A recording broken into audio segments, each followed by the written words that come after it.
Now we're good to go. Hello, everybody, and welcome to the Holy Cross Band's Downbeat with Alumni Catch You on Zoom podcast. Here on the show, we take a look into the lives and achievements of college musicians who brought you the good time in different Holy Cross Bands ensembles during their time in college. So today we are interviewing Rebecca Beaulieu. Rebecca is from Salem, Massachusetts, and graduated from Holy Cross in 2018 as an English major with a minor in environmental studies and a creative writing concentration. Her primary instrument is alto sax, and she also knows how to play flute and clarinet. So just an all-around woodwind person specialist, not percussion. During her time at Holy Cross, she participated in marching band, concert band, and jazz band. She also served as drum major for 3 years in the marching band, which is, in my opinion, wicked impressive. I have high respect for anyone who's taken on the position, which is a very demanding role, but with the right person, the drum major can make a huge impact on the band. And Rebecca is currently doing some climate justice organizing work with 350 New Hampshire. We'll talk a little bit more about that as the interview goes on. But thank you for being here tonight, Rebecca. Awesome. Glad to be here. So I like to start off our interviews by talking about what I like to call our guests humble beginnings. So, humble beginnings. How would you describe your music career from when you started up until now? And when did you start playing? All started in the 4th grade. I remember my elementary school had a group of high school students come visit us, and everybody brought a different instrument, and the director sort of like stood on the stage when we were in the cafeteria, sitting on the cafeteria floor there for another presentation, and each instrument got a turn to play. And I just remembered really liking the way that saxophone sounded. My dad plays the trombone, so I kind of grew up like knowing I wanted to play an instrument and just waiting until the 4th grade. I picked up my saxophone at like the night where you go decide what instrument you want and rent it, and haven't put it down since. Still playing now even after college. But honestly, it was the teachers in elementary school, middle school, high school, college. Just I had amazing band directors and instrumental teachers that taught me everything I know. I was one of the first people to make a sound out of the instrument in the 4th grade, and then when I got to middle school, my middle school band director decided to throw a flute at me, and then the next year he threw a clarinet at me. He was like, "You're gonna learn how to play all of these. Let's go." So that was really cool, and I just kept playing. I made the district band twice when I was in high school, and knew when I was deciding on colleges I needed to go somewhere where I could play in some capacity. So up and down music career, got all these other instruments thrown at me, still playing today. That's great. Good for you. With the right teachers, they can seriously make such an impact on someone's life. It really does go a long way. And that's, yeah, I still remember 4th grade for me as well. Just those little instrument petting zoos, getting to try out different instrument things. I think it's really funny you mentioned trombone and you play alto sax. Just as a quick aside, for me personally, I'm a trombone player, and I picked it because of the sound. It sounded funny. My parents were like pressuring me to play alto sax, and alas, 10 years have gone by and I still have not picked up alto, but I've been playing trombone for a heck of a long time. So yeah, Nice. Same, but not the same at all kind of story. Same instruments involved. You don't want to hear me pick up a brass instrument. No, I don't. I'm also a percussionist, so I like to joke that I don't know how to play an instrument involving buttons. It's just a slide and hitting stuff for me. But good for you. Alto, flute, clarinet. It's like a nice trinity of woodwind instruments. So good for you. I realized I was being trained for pit band when in 8th Really? grade, my middle school put on Bye Bye Birdie, and I got to play the first reed book in the pit band, and it was flute, clarinet, and alto sax part. Wow. And I was like, well, I guess you were just trying to train me to be able to do this. Came in handy a bunch of other times. I played in the pit at Holy Cross as well. So Playing in pit ensembles is so much fun. I haven't gotten the chance to do it at Holy Cross yet, but I did a little bit of it in high school, and it's just so fun. You're just smaller group, and it's a free show. You get a free show, and the music's more of not. It's hard, but it's really fun. Chicago and Legally Blonde were both really great. Oh my god! I did Legally Blonde in high school. That was a really fun show. Although your experience was probably a lot better than mine. We had a very mediocre theater department and an even less stellar pit because the music was thrown at us like 2 weeks beforehand. So yes, I can agree. Legally Blonde was super fun. For the same reasons, I'm not too sure. Yeah. I got to play bari sax for that actually, and I'm a pretty small human, so bari sax is like almost as big as me. And bari sax is like basically a brass instrument in disguise as a woodwind instrument. That I can play. And you mentioned before how like you were just set up to play in a pit band. I just it's like a secret thing band directors do. Like they have a student and they're just setting them up for everything else they do for however many years they have them. Yeah, whatever my middle school teacher, Mr. Raywood, he actually just retired this year, but I got to send him a note, and I was like, whatever you saw in me when I was a little sixth grader, like walking in your classroom with an alto sax, that made you decide to like spend so much time teaching me all these other instruments and like pressuring me to try out for district band and stuff, like he just changed my life. You're crazy for doing so, but you also have made such an everlasting impact on my life. So yeah, that's crazy. That's cool. I like that. And going off of that, I wanted to segue into asking our next question is that who have been your biggest influences in life? Honestly, the first is my mom. She's just a really strong individual and taught me how to be strong and independent myself. But after that, the next people that I'm always listing are some of my band directors from middle school and high school, and some of my English teachers. Like those people are the reasons that I became an English major and have like played in every possible ensemble I could play in. So with band, like Mr. Raywood is in middle school was really the one who I feel like middle school band is what put me on the trajectory to just like want to keep playing and not give up. Because a lot of people, at least in my school district, would drop out of band once they get to high school because they're busy with sports or other activities. And I did sports in high school, but band was the priority. No sports, only band. You can do both. Band just had to come first. But same thing happened with English and why I became an English major. My freshman year of high school, my English teacher was fantastic. And at one point in the year, we read Les Miserables, and it's a really hard book to read. And usually in high school, you read like the abridged version, right? So we're in class the day that we're getting our books, and she hands out the abridged version to everybody, and then comes over to my desk and hands me this like giant book that is like the original Les Mis, not abridged. And it's like, I think you can do this. And I was just like, why can't I get that one? But she wouldn't let me get the abridged one. Thus, I like put myself through the entirety of Les Miserables, and I loved it. So I think that sealed the deal on my trajectory for English.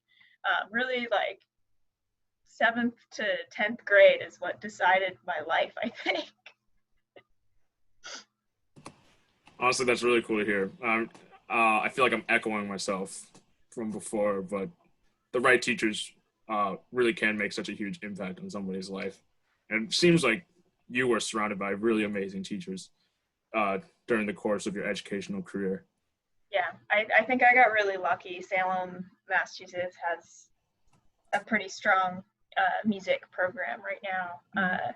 Honestly, probably mostly due to Cynthia Napier-Kowski, who is the director of bands for the high school. She was just fantastic, and I feel like I learned a lot of life lessons in band that I like did not get in school. Anyways, one of the things that she used to tell us all of the time that sticks with me and will stick with me forever is your best is good enough. That was like the motto that we went by in marching band. It was like, if you can't make it the like 10 yards you're supposed to make it during this set, like, that's okay. Did you try your best? Yes, awesome. Let's go to the next one. And you know, that I feel like just is something so basic, but it really, really made an impact on me, and it's part of why I like kept staying involved in band and these kinds of things. It's like, this is the only team where it really feels like you're an integral person on this team, because you need everybody for the marching band sets to like work out. Yeah. This is why I started the show, because there's so many amazing people that walk through Holy Cross bands. Literally, band people are amazing.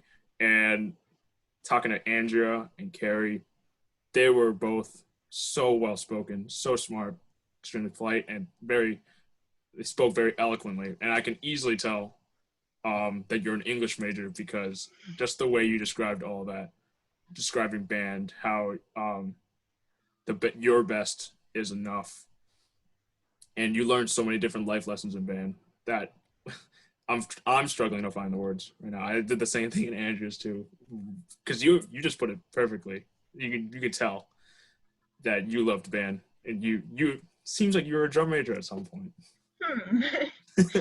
I might have spent 4 years altogether being a drum major. That's incredible. I have a ton of respect for drum majors. We'll talk a little bit more about that in a bit. But did your high school have a winter guard program? Yes, it did. Okay, because I definitely remember traveling to Salem for marching band and indoor percussion at some points. Oh yeah, our high school hosted the winter guard and percussion things in the gym all the time. I remember your gym. It had I the frequently cool... worked at those and did like the really? popcorn machine. No way! I bought popcorn there when I went to their shows. It was great. So many people from like all across Massachusetts would be there. I love the music scene in Massachusetts. It is so great. Salem was NESBA, right? Yes, NESBA. Okay. That makes sense. It's all coming back to me now, because it's been a while. But my high school did U.S. bands, but our indoor percussion and winter guard were NESBA. So I think that was the only time I'd see and go to Salem High School. But you had like the cafeteria was like a 180 thing, right? Like you could go all around. And... Yep. Okay. And it had 3 floors to it. Yes, I do remember that. I loved running through your school. Fun fact, I was on the track team. Indoor track, we didn't have like a real indoor track in the school, so practice was running up and down those halls. Wow. That sounds like a ball. I love that was easily, now that I'm thinking back to it, that was one of my favorite high schools to visit when I did band in high school. That's hilarious. Yeah. I still want to make sure we're talking about the same school, because it'd be hilarious if it was just coincidentally just a different, very similarly lit out school. But you had like the huge red bleachers that could, right? Yeah. Yep. And there are probably pictures of witches everywhere. That was the mascot. Yep. Yeah. There's no other school in Massachusetts that has the witch as a mascot. So if that was there, it's safe to say this is the same place. That's so cool. Wow. Small world. I love the music community in Massachusetts. I'm so glad I stumbled upon it. Yeah, it's awesome. Living in Salem, you must have had awesome Halloweens, like your whole entire life. Oh yeah. My first Halloween at Holy Cross, I just remember being like sad and disappointed. And I was like, well, I'm the kid from Salem, so I'm gonna go all out. So I did the like witch costume, painted my face green. But like nobody else who was around me was like as enthusiastic about it, and I was just very disappointed. Oh. Halloween in Salem is so much fun because there's live music everywhere. There's a whole bunch of vendors, like with every street food kind of thing you could find. Yeah. Most of the time I would like pick one of the live music areas and they'd have like a live band or something and just like hang out there. And people from all over Massachusetts would flock to Salem for Halloween and dress up in the most outrageous costumes they could think of. So honestly, just people watching the whole time was like the best part because everybody had a costume on. You did not go to Halloween in Salem without a costume. That is so cool. Easily Halloween in Salem on my bucket list. Honestly, I have 2 years left at Holy Cross. Maybe I'll make a trip at some point or something. Definitely worth it. If you're going to book a hotel though, you got to do that a few years in advance. As someone who didn't do Halloween till their last like 2 years of high school and college, so I've only been doing Halloween for 5 years. I had my family not too big into it, so I've dressed up five times in my life for Halloween. And what you described Holy Cross Halloween costumes pretty accurately. I think this past Halloween, like everyone was an alien. There was the group of band kids went as a herd of cows one year. That was pretty funny. I think I saw that on social media. I'm sorry to disappoint. It's okay. I lived with it. October break at Holy Cross would line up pretty nicely with all the Halloween things being open. So. No, Halloween's always a good time. Just a place like Salem, they just do it right. Yeah. So going back to music, specifically going back to being a drum major, how did you end up being a drum major for three years at Holy Cross and 4 years altogether in your collective musical career? How did you end up with such a cool gig for such a long time? Yeah, so in high school, I feel like freshman year, there was this one drum major who was a senior who was just an amazing person. It was like the one drum major that a little scared freshman could go talk to and they would be like friendly and receptive about it. And I was just like, I want that job someday. Like, I want to be that person that like the little scared freshman can go talk to, be like getting advice about music things, or like feeling like I had a friend who was an upperclassman was like so cool. So junior year, I was just like field staff in my high school, and then auditioned for drum major. Got to go to drum major academy at UMass Amherst with George Parks. This was after he passed away, unfortunately, but his legacy lives on, and drum major academy was so much fun. I learned a lot. I actually had to unlearn a lot because Dr. Riley, when I became drum major at Holy Cross, wanted me to conduct in a different style than drum major academy taught me. So I had to go from focal point that I had rooted in me for a year to not using one focal point when I conducted, and it was really hard. But how I managed to get that at Holy Cross is a little bit of luck and a little bit of just like experience, I think. At the end of my freshman year, the Holy Cross bands hired Dr. Riley. The person who was there before was gone. I don't need to say anything else about that person. I've heard if the you're stories. An alumni and you know, I don't have to say anything. The seniors in the senior video, Jake did like his brief history thing about it. It was super funny. But you were saying? It's funny. Yeah. So with Dr. Riley coming in, he asked for like an application for people who were interested in being drum major. So I wrote the application. I was like, I've been to drum major academy. I did it for a year in high school. Here are my qualifications.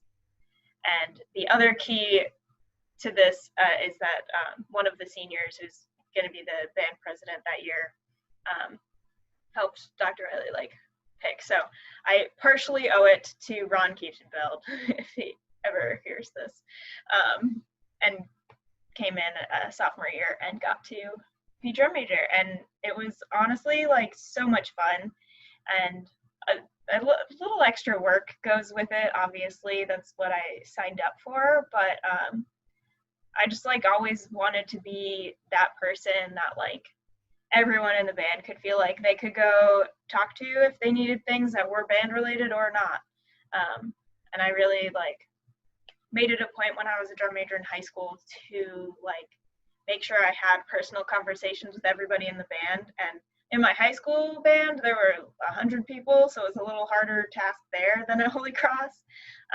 But I don't know, I kind of felt like band mom sometimes, like the like, hey, you need to be on time, or the like, here's some water, I know you need it today, kind of thing. But part of being a drum major is just about like being that person to help everyone get where we're trying to go. And I really enjoy conducting and like wanted to be that person. So I think all of that streamlined me into being a drum major sophomore year. And when I was able to just keep the position for the next 2 years, and I think Dr. Riley had me re-audition, but nobody tried to take my spot. If it ain't broke, don't fix it. Yeah, I mean, it was so much fun, and I got to be drum major with some really cool people. Pat O'Keefe for a year, and then Alan Waller for a few years, who graduated with me. Yeah, honestly, part of it too is just making sure everybody's having fun. If people were in the stands and like making no noise, it's the drum major's job to be obnoxious and like start a cheer or like yell at people to stop like sitting down and start like screaming, you know. I honestly just tried to have as much fun as I could while making sure we weren't playing when the football got kicked off. It's a big, a little bit of a balance. It's a big one. Oh man. I might have gotten the band in trouble a few times with not stopping when we should have stopped. Jake's told me the stories. But you were never meant. It was like the drum major was never explicitly mentioned, nor were you ever like the reason. The stories I have heard were like my favorite one's the 69 story. Oh my gosh. That happens at basketball games. Still happens. The very last pep band game of this whole season, Holy Cross's last score was 69, and you bet I took a picture of that and sent it on Snap. There was a tie at one point while I was there. It was pretty bad. Tradition lives on. And speaking of tradition, you have simultaneously made with the whole with your experience for drum major, you have simultaneously made me extremely nostalgic and like 2% upset for this reason, because I was just talking to Andrea, the drum major I had at Holy Cross for my past 2 years, and when I was talking to her, I think her interview was like 60 minutes, and I made it like 50 minutes without ever mentioning that I was drum major for 2 years back in high school. I think I was interviewing, for anyone listening, I interviewed Andrea like right before this. And when I was talking to her, I told myself, I will not mention that I was drum major. It's all about her. And then her experiences, she was such a great leader, and she described her experiences so well and spoke so highly of everyone that she had to work with, that it was like, oh man, well, this doesn't work out. And literally everything you mentioned, from going to DMA, which was a super cool time, one of the best camps in the world. George M. Parks really knew what he was talking about with the concept of legacy and everything. Being the band mom of the band, I remember doing that. I was never called mom though. One kid called me a forgotten older brother. Oh. Well, I don't know, same kind of thing.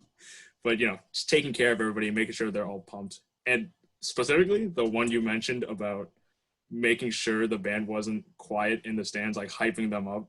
I loved doing that. I think that's so crazy that you brought up such similar experiences. And it sounds like everything you said, it sounds like you followed everything at DMA to the book, because that's how I envisioned the drum major as well. From when you first mentioned, oh, this is someone the first years can look up to. That seriously goes such a long way, and that's the standard I've always set up to myself for any position I've taken on, was that if you're an upperclassman or if you're in any sort of leadership position, that first impression you make on someone, that goes on a long way. So seriously, you did the job right, and it is no surprise at all that someone who carries those values did the job for 4 years. So kudos to you. I was so happy when Andrea got drum major after me too. I like my senior year, part of my like job was to try to figure out who was next. And like I feel like the band had sort of decided amongst each other like who was going to be auditioning. They were like already had figured it out. But when I found out like Andrea and Connor in particular were going to audition to be drum majors, I was like, all right, let's get you down here. The fight song is going to happen. Let's go over this so that the next time we're in a football game and we're playing the fight song, you can come conduct and I can take a break. But it teaches them, and it also gives excited. you a little bit of a break too. It only helps both people in the end. Yeah, and then I think this past September or October, whenever homecoming was this past year, Andrea let me come conduct a song for y'all. I don't know if you remember me being there, but I think I actually do remember that. I do remember two people I didn't know conducting at one point. Yep, I think I got the impression you can get. Yeah, the impression that I get is what I conducted. That was what like my favorite stand tune. Which one was that? Impressions. Oh yeah. Yeah. Oh, yeah. Great song. And also you mentioned conducting is wicked fun. I feel like that's something that goes understated a good amount of the time. It's something not a lot of people think of. Like if you think marching band, oh, I want to march. But conducting is wicked fun in itself. And it's funny you mentioned the switching styles thing, because sometimes you get used to one and then your band director will ask you to do a different one. I do remember having a similar experience in high school. So yeah, that's a lot tough. I can now do modified classical, and usually I won't slip back into focal point. I hope Dr. Riley listens to this at some point and hears that. In high school, I had to do it was the one they used for fast tempos. I forget what it was called. It was kind of like the V one where it was like. Oh yeah. That one. I know what you're talking about. Yeah. You get it. You went to DMA. So many people at DMA. Such a good biggest time. Crowd of people that I've been in. Do you have a favorite story? I know might have been a while, but we had a fire drill at like 2 a.m. I love the fire drill. I remember that. But I think I had just fallen asleep when the fire alarm went off, and I ended up outside in this like random circle of people, and they started singing something that I don't remember what it was now, but I just remember like at this drum major camp while the fire alarm was going off in this building that, mind you, was like 20 something stories because they put us in those dorms. Huge buildings. Yeah, the like 7 or 8 people in a circle like singing their instrument parts to the song we had learned that day or something. I was just like, what is going on? If I think back on that now, I'm like, they were such nerds standing outside singing their music, but also that was me. What a bunch of nerds. So yeah. Cool. Also, yeah, I remember living on like the 24th floor and doing that fire drill. I thought, it sounds terrible, but it was like kind of fun, but also terrible at the same time. Getting back to the room after was the hard part. Everyone was trying to wait for the elevator. Yeah. Oh man, good times, DMA. Yeah. So, moving a little bit away from band, talking a little bit more about something about Holy Cross, specifically the Jesuit values there. Um, a Jesuit education embodies such values such as cura personalis, or men and women to and for others. So, how would you describe music embodies this idea of cura personalis? Yeah.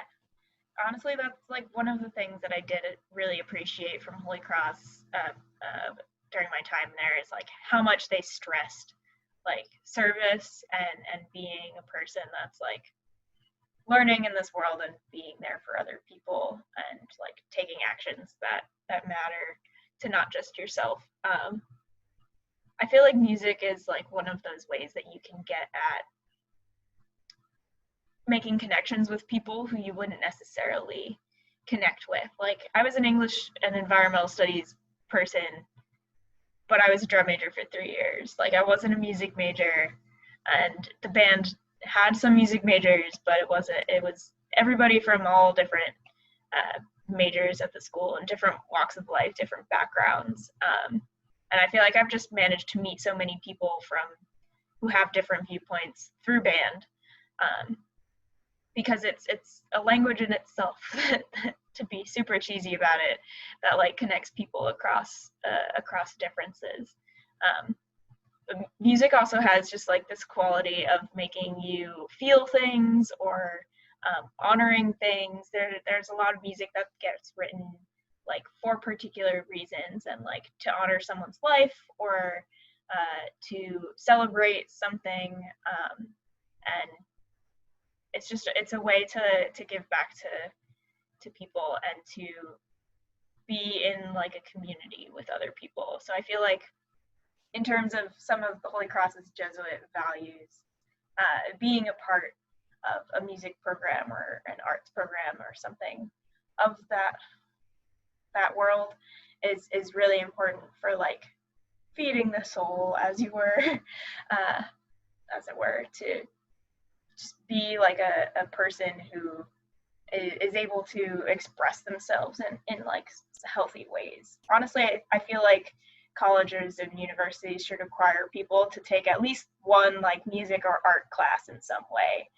Because even if you're not like professional musician or like the best drawer in the world, I feel like there's a lot that we can learn from music and arts, and like being able to express yourself in some way that's like a little bit beyond words in some cases.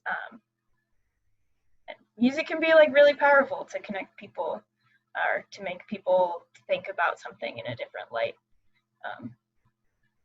Historically too has like branched a lot of different people. Even like just jazz in itself was created from all of these different kinds of music that were coming from different cultures and like melded from African music and slave music, and it was like a coping mechanism for some people, but also just like this amazing art form that came to be this huge musical genre, all thanks to people who like started those little tiny bands in New Orleans and that kind of stuff.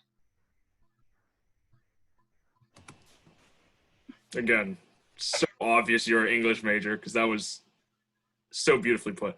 And going off record a little bit, not that I've ever been on record for a lot of what I've said for the past couple minutes we've been talking, but I've always been looking forward to this question and asking this question because last year Dr. Jennings was updating the Holy Cross Band's website page, and he emailed me asking, I want you to say a quote about band.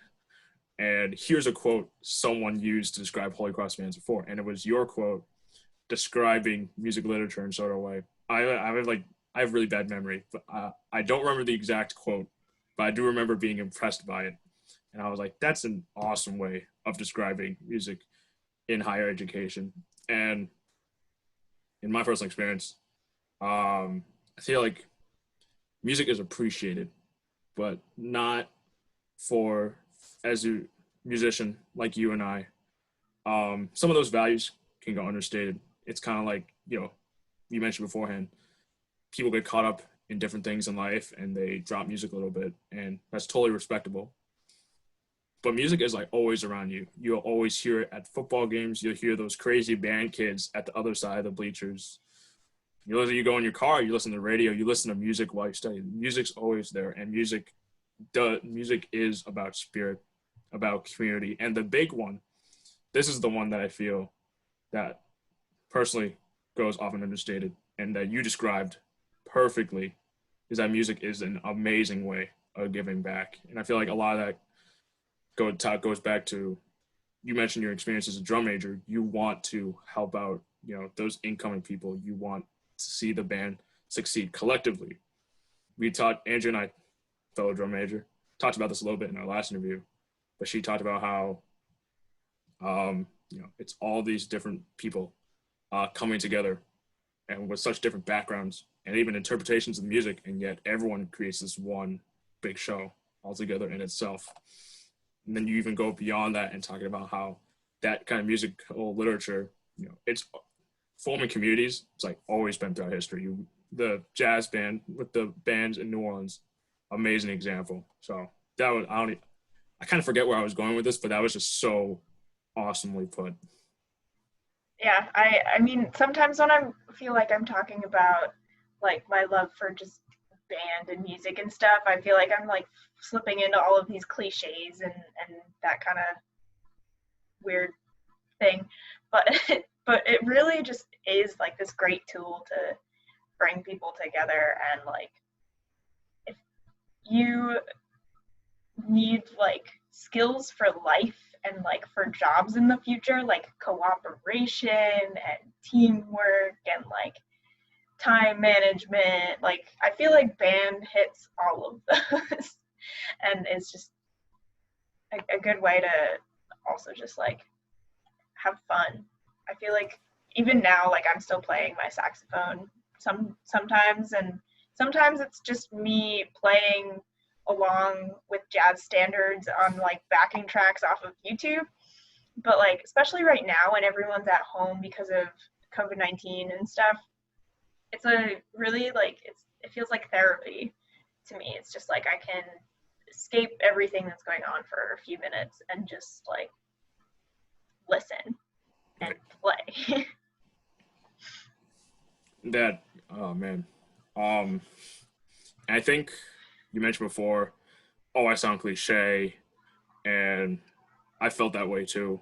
One of the reasons I started this, again, love talking to people about music, but as I mentioned about how much I love it, it's like, oh, I feel like a cliche. I kind of sound like a broken record, but I think that's how you know you're doing something you love, when you can just say it all the time. And even when you love something, you get, it's like, oh man, this is a little cliche, but I think that's how you know Yeah. you're doing the right thing. And again, band offers so many different skills in life that are applicable all throughout life. Just repeated two words there, but yeah, again, super eloquently put. So, what made you like? You love music, but what made you not want to pursue it? That's the question.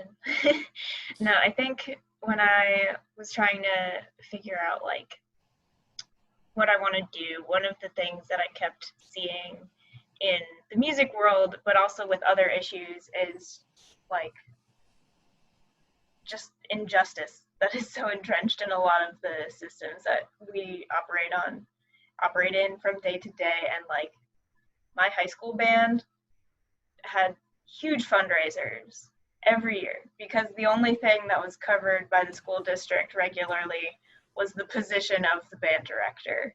And if we wanted anything else, if we needed a new marimba, the uniforms that were so old that we were wearing, like we had to fundraise for it. I remember seeing a bunch of stuff stolen at Salem.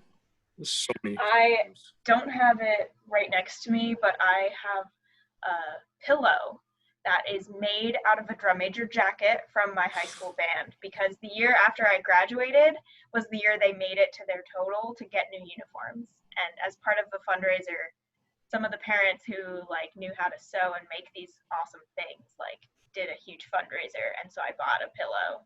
There's like a 1 in 30 chance that was the jacket I wore. But like, that's just an example of like the education system doesn't prioritize music, so it doesn't get the funding it needs. And then in like, Salem was lucky enough to have a music department, and there are so many places that just don't have a music department.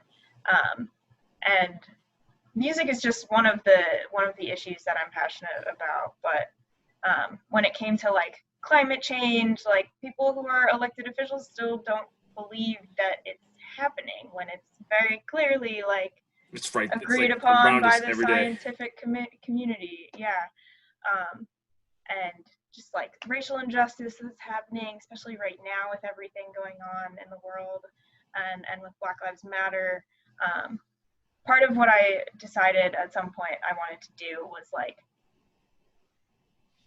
figure out a way that I could be useful to solving some of these injustices, and like whether that's going to end up bringing me back to like helping fix the problem of music not getting funding in the education system, or just the education system in general not getting enough funding because teachers have to buy crayons for their classroom. Like, there's just, yeah, I feel like there's just so much going on that needs fixing that I decided I could be useful and like being able to use my voice in some way. And an English major tied really nicely to that, because I think one of the problems with like climate change being an issue is that the scientific community is very bad at communicating because they're talking about parts per million of carbon in the atmosphere and like data, and not everybody understands the data or like has the capacity to really like dig into the nitty-gritty science of it all. But it's very clear and like plain if you tell somebody that living near a coal plant means you're inhaling toxic fumes. You don't need like all the scientific language to be able to like understand climate change as an issue, for one. So like I want to be able to write and speak and like advocate for some of the policies that will hopefully make this world a little less unequal and get us a little bit in the right direction, with education and climate being sort of the two that I have grasped onto a little bit more. Again, another great answer. And if there's ever the chance an elected official is listening to this, fund the arts for any reason, but especially because clearly if you have someone go through the arts, you have awesome people who want to save the world, like Rebecca right here. So fund the arts, fund music. Fund the arts. Please. I hear you. So clearly passionate about music, still actively participating in ensembles, even after school. How would you describe your relationship with music? And kind of like, would you still describe music as a hobby, or would you say it's something a little bit more than that? Yeah,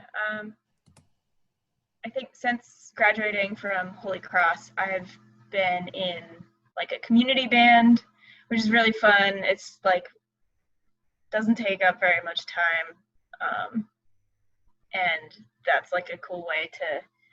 The community band has people from like the 7th grade up through old enough that they won't tell me their age. And it's a really, really cool group of people. And actually this summer I'm participating in a virtual wind ensemble.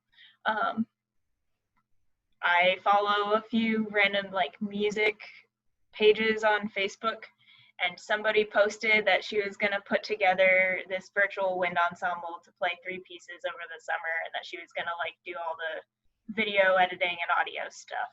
So I was just like, cool, sign me up. I played saxophone. And so over the course of the summer, I now have something to practice at this time. I'll be recording a Star Wars medley, piece called Vesuvius, and a piece called Inferno.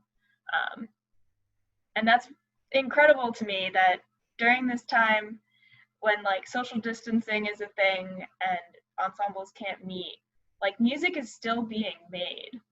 Boston Pops and like Boston Symphony Orchestra have still been putting up videos of like these song compilations they've been putting together. I'm so excited to like be able to be a part of one of those with this virtual wind ensemble that I have joined.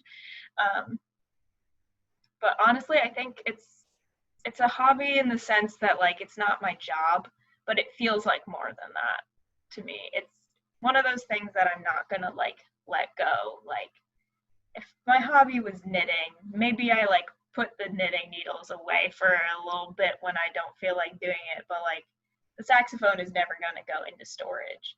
It lives right under my bed so that I can take it out whenever I want it.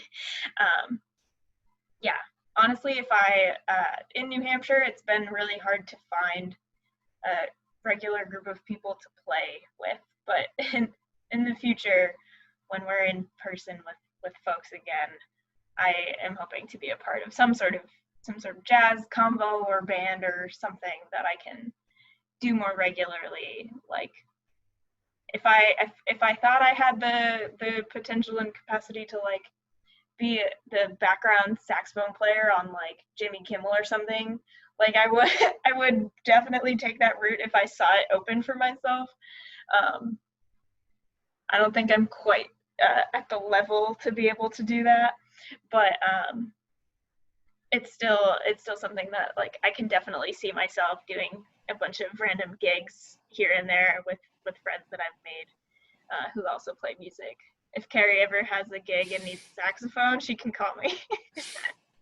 Random gigs with friends are always super fun. I did Holy Cross Band, a couple ensembles, did a virtual project. Those are really fun. You mentioned Vesuvius and Inferno. Those are awesome pieces. Um, that would be awesome to play to get to play with Jimmy Kimmel. And honestly, your middle school band director planned out so much of your life. Maybe you should ask him if that was in his cards. He might have planned that out for you. Yeah, I have been trying to keep tabs on pit orchestras, and I was waiting to see if any high schools in my area needed players for pit, and then most theater things fell through this year, but in the After future, quarantine, something will pop up after quarantine, and you'll yeah. once quarantine ends, it's free game for everybody. You can just hop right in. um, Climate change is a hot political topic right now. Um, as someone who's currently working in the profession you're currently in with 350 New Hampshire, making the policies to help with climate change in New Hampshire while making sure um, jobs are still intact when those new policies are advocated and implemented. As someone currently working in climate justice organizing, what can we all do right now to help our planet not go terribly wrong? Like, what can we all do as just casual, everyday people? Yeah, honestly, that's a great question, and it's one that I wish more people would ask. I I hate that climate change is a political issue in this day and age because it's so clear that like this is something that's happening and humans have influenced it and we need to do something or natural disasters and more terrible things are going to happen. Like just here in New Hampshire, growing seasons are all thrown off because it's been warmer at times of the year where it's not usually warm, and ski season was super short this year, so ski industry is also going to have a problem. Um, but I think what every person can do is just like figure out what grassroots organizations are near you, whether it is like a climate org like 350 New Hampshire, or whether it's an organization that's working for like economic justice or racial justice. The three of those all go hand in hand if we're going to see the future we want. So the best thing that everyone can do to like save our planet essentially in the future is just to figure out what of those organizations is near you and join it. Like either be a volunteer and like volunteer a little bit of your time to help with whatever events they're holding, or to lobby your elected officials, or donate monthly and be like a monthly donor to an organization. Because there are so many people who are spending their time every day, even during quarantine, fighting for economic and racial and climate justice.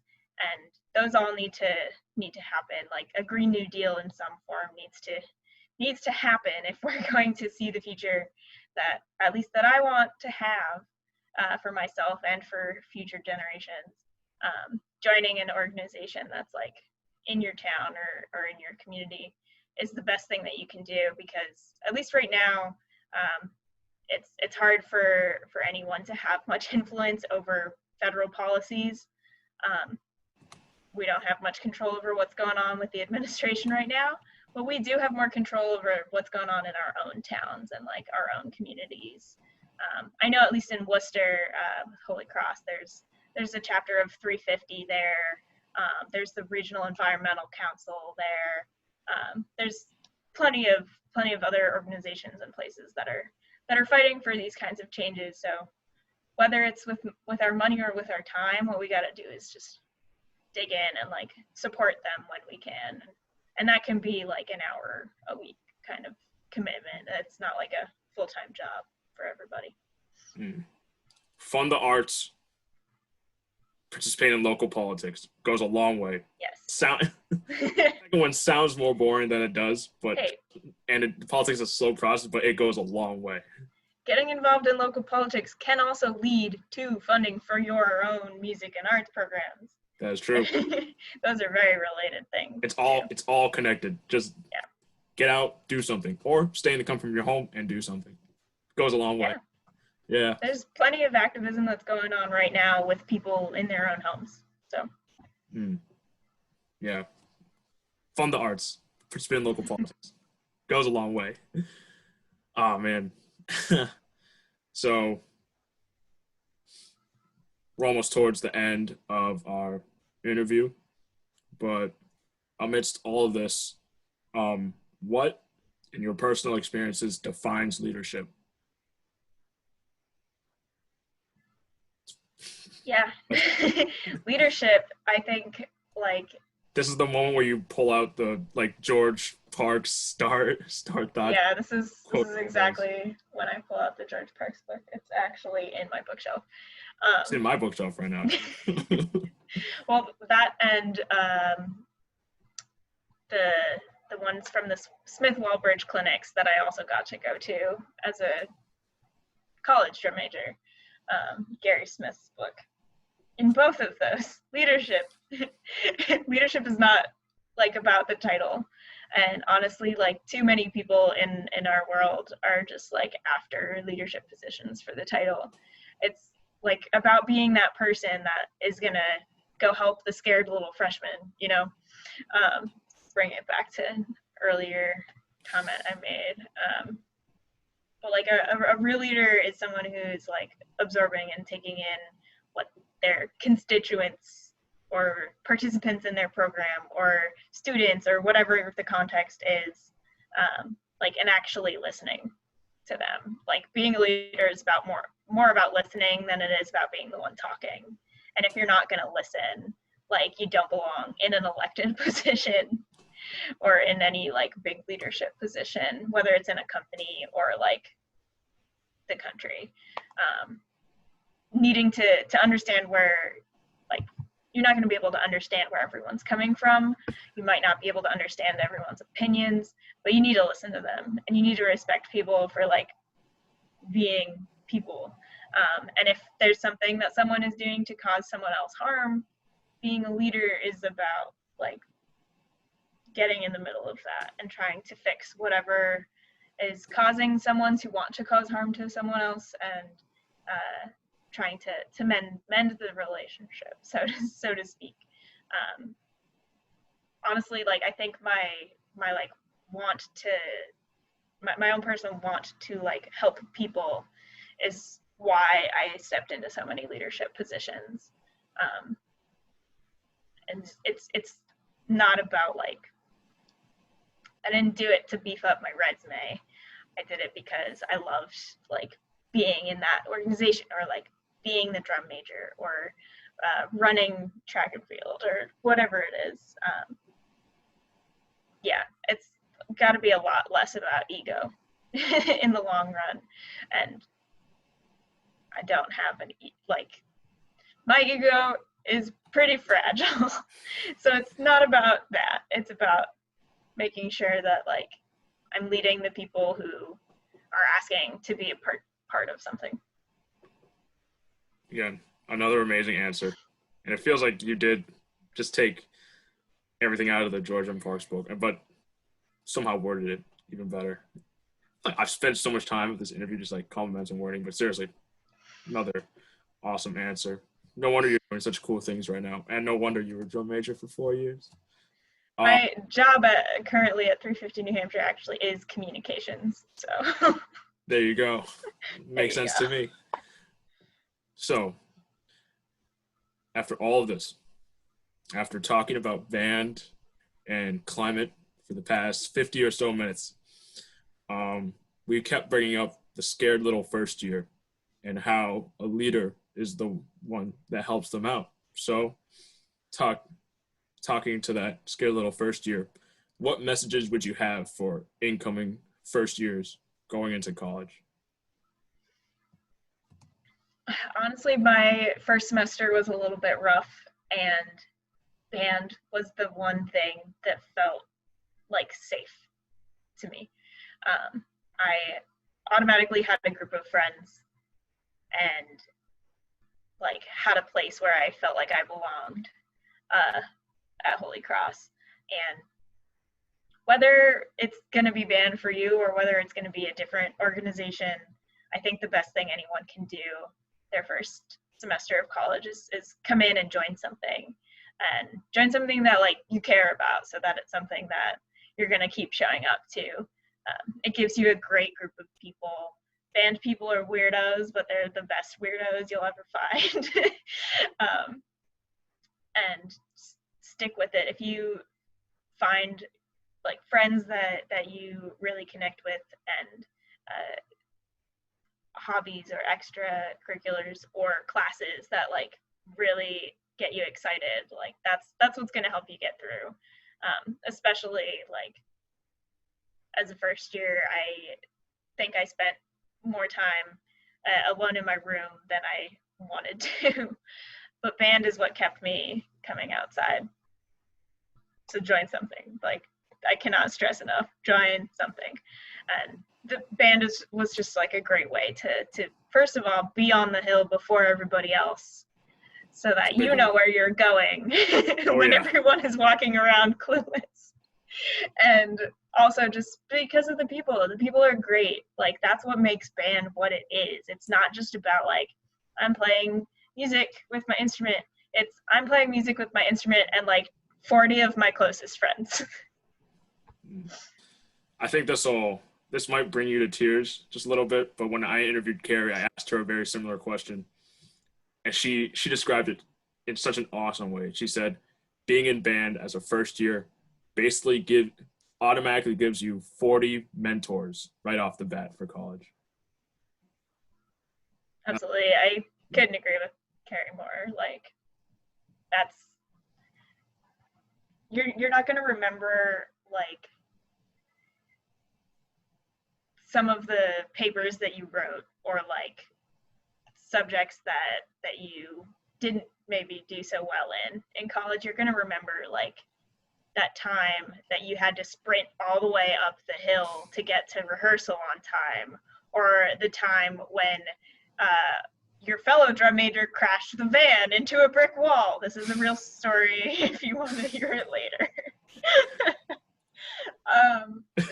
It's the little things like that. Like, I had so much fun driving those Holy Cross vans full of instruments, like down to the rehearsal field and back up during band camp. And it was because I was driving around in that van with the instruments and like 2 other people who would also be in there. And we would just be like singing at the top of our lungs, or like laughing about something that happened at rehearsal. or something that happened after rehearsal the day before, you know. It's the people. It's always the people. It's always the people, and especially in band, it's always about super weird but great band people. Super weird. um, as per tradition on this show, we do a similar thing that the football announcer does on senior day, where they add a new subtitle to the end of the Good Time Marching Band announcement. So far we have Holy Cross Bands, Downbeat with Alumni. Carrie came up with that. Catch You on Zoom. Andrew came up with that podcast. So what would you add as the additional subtitle? If putting you on the spot, you don't have to answer now, but you can let me know and I'll add it in the next interview. Yeah, I'm gonna have to think on that for more than 10 seconds. All right, no problem. So that about wraps up our time. I really want to thank you for coming on. Really awesome getting to talk to someone. Andrew and Carrie, I knew beforehand. I was in band with them for 2 years, so it was a nice change of pace. Talking to someone who I've never met before, and you had some seriously awesome stories. So with your busy schedule, especially, and for my own poor time management on my part, thank you for taking the time out to do this. Of course, I'm happy to talk. I'm glad to hear that the band is still intact. We're doing our best. Still a good time. Still just same old band weirdos. Good. Yeah. For anyone listening, be sure to follow Holy Cross Bands on several different social media outlets. Fund the arts, participate in local politics, and talk to that scared first year. Until then, thank you for listening. Thank you, Rebecca. Thank you.